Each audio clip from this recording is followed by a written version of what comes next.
Three cat save शेर from शैतानी lion trap. एक घना जंगल था। जंगल में 3 बिल्लियां रहती थी, मीनू, टीनू और पीहू। तीनों बहुत ही अच्छी सहेलियां थी। उस जंगल का राजा शेर बहुत ही ताकतवर और दयालु था। शेर का एक मंत्री था बाघ। एक दिन तीनों बिल्लियां जंगल में घूम रही थी कि हिरन और लोमड़ी उनके सामने आते हैं। अरे हिरन बहन, ये क्या बात है? दिन ब दिन तुम स्लिम होती जा रही हो, डाइटिंग कर रही हो क्या? ये सुनकर हिरन शर्माने लगती है। तब लोमड़ी कहती है, अरे ये किस एंगल से तुझे स्लिम लग रही है? लगता है तेरी नजर कमजोर हो गई है। उल्लू वैद्य के पास जाकर चश्मा लगा ले। ये सुनकर सब हंसने लगती है। अरे लोमड़ी, मतलब क्या है तुम्हारा? वैसे भी इस जंगल में सब मेरी ब्यूटी को देखकर जलते रहते हैं। यूं वो बातें कर रहे थे कि तभी वहाँ हाथी आती है। अरे तुम सब यहाँ हो? अच्छा सुनो, क्या तुमने ज़ेब्रा को देखा है? मैं कब से ढूंढ रही हूँ, पता नहीं कहाँ चला गया। अरे इसमें इतनी परेशान होने वाली क्या बात है? यही कहीं गया होगा, आ जाएगा, चिंता ना करो। अच्छा ठीक है, अगर तुम में से किसी ने ज़ेब्रा को देखा तो कहना कि मैं उसे ढूंढ रही हूँ। यूँ सब वहाँ से चले जाते हैं। अगले दिन हाथी सारे जानवरों को इकट्ठा करती है और कहती है, अरे लोमड़ी, तुम्हें नहीं लगता कि हमारे जंगल में कुछ गलत हो रहा है? पहले सुअर, फिर खरगोश और कल के कल ज़ेब्रा, यूँ एक के बाद एक जानवर गायब हो रहे हैं। हाँ हाथी बहन, सही कहा तुमने। पता नहीं एक के बाद एक ये जानवर कहाँ जा रहे हैं। चलो महाराज को ये बात बताते हैं, शायद वो इसका कोई हल निकाले। यूँ सब शेर के पास जाते हैं और उन्हें सारी बात बताते हैं। अरे ऐसे कैसे गायब हो सकते हैं? क्या जंगल में कोई नया जानवर आया है? बाघ, क्या तुम्हें इसके बारे में कुछ पता है? नहीं महाराज, मुझे कुछ नहीं मालूम, पर मैं जल्द ही उसे पकड़ लूंगा। महाराज, कल रात मैंने एक भूत को देखा था। मुझे तो लगता है ये सब उस भूत का ही काम है। अरे महाराज, इसे नींद में बड़बड़ करने की आदत है। दिन भर हम सबको भूत प्रेत की कहानियाँ सुनाती है और रात को नींद में डर के मारे बड़बड़ाती रहती है। ये सुनकर सब हंसने लगते हैं। देखो बाघ, तुम जंगल पर कड़ी नजर रखना और जैसे ही तुम्हें कुछ पता चले मुझे खबर कर देना। जी महाराज। देखो, तुम सब अपने अपने घर जाओ, मैं बहुत जल्द इस मसले का हल ढूंढ निकालूंगा। शेर की बात सुन सारे जानवर चैन की सांस लेते हैं और अपने अपने घर चले जाते हैं। अरे टीनू, तुम्हें क्या लगता है ये सब किसका किया धरा होगा? पता नहीं, पर जो कोई भी है जल्दी ही पकड़ा जाएगा।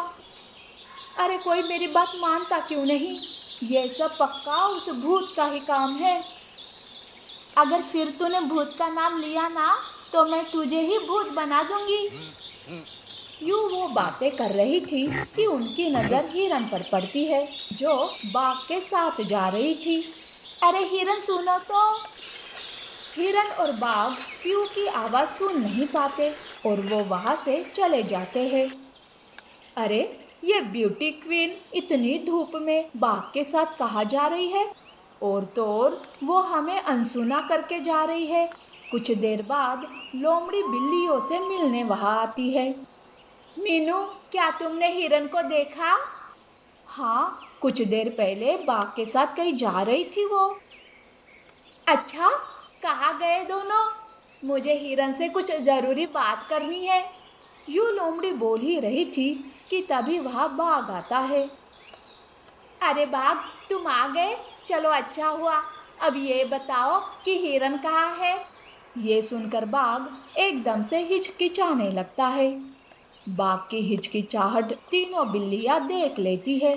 बाघ अपने आप को संभालते हुए कहता है, अरे मैं भूल गया, कुछ देर पहले हिरन मेरे साथ ही थी, पर वो कुछ ज़रूरी काम है कहकर चली गई। मुझे नहीं मालूम कि वो कहाँ गई। ये कहकर बाघ वहां से चला जाता है। लोमड़ी भी वहां से चली जाती है। अरे दोस्तों, पता नहीं क्यों मुझे बाघ की बातों पर विश्वास नहीं हो रहा। हाँ, सही कहा मीनू, मुझे तो दाल में कुछ काला लगता है। ये बाघ हमसे ज़रूर कुछ छुपा रहा है, इस पर नज़र रखनी होगी। अगर हम सब उस पर नज़र रखेंगे तो उसे शक हो जाएगा। हमें बहुत ही सावधानी से काम करना होगा। ठीक है, मैं उसका पीछा करती हूँ।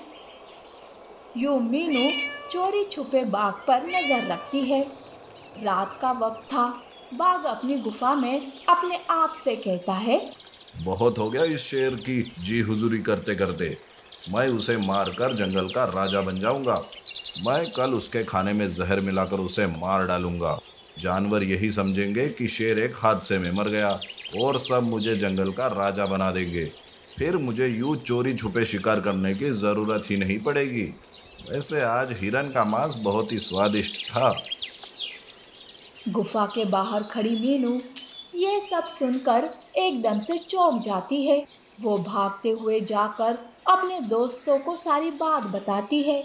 तीनों शेर के पास जाते हैं और शेर को सारी बात बताते हैं। शेर को बाघ पर बहुत गुस्सा आता है।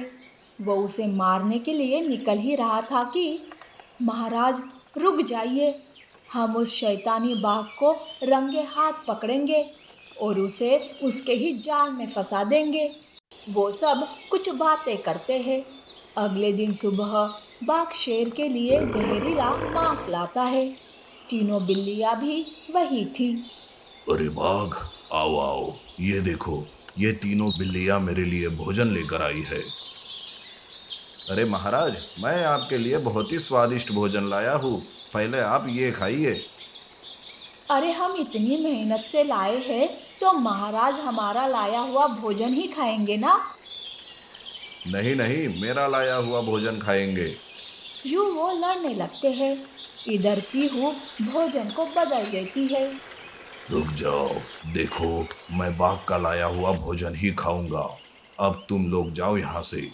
बिल्लियाँ वहाँ से जाने का नाटक करती है और वही पेड़ के पीछे छुप जाती है। शेर भोजन खाकर मरने का नाटक करता है। ये देख बाघ खुश हो जाता है। अरे ओ बेवकूफ शेर, किसी ने सच ही कहा है कि भेड़ हमेशा कसाई को ही मानता है। तूने मेरे ऊपर विश्वास करके ये जहरीला मांस खा लिया। अब इस जंगल का राजा मैं हूँ, मैं। यूं वो खुशी से फूले नहीं समा रहा था और वही बड़े जहरीले मांस को खा लेता है, ये समझकर कि वो मांस बिल्लियों का लाया हुआ है। बाघ मांस खाते ही शेर उठ खड़ा हो जाता है। बाघ शेर को जिंदा देखकर चौंक जाता है। अरे ओ शैतानी बाघ, देखा कि कैसे तुझे ही तेरे जाल में फंसा दिया मैंने। तूने क्या सोचा कि तू मुझे मारकर जंगल का राजा बन जाएगा? तुझ जैसे शैतान की यही सजा है। बाघ अपने ही बिछाए जाल में तड़प तड़प कर मर जाता है। शेर तीनों बिल्लियों का धन्यवाद करता है।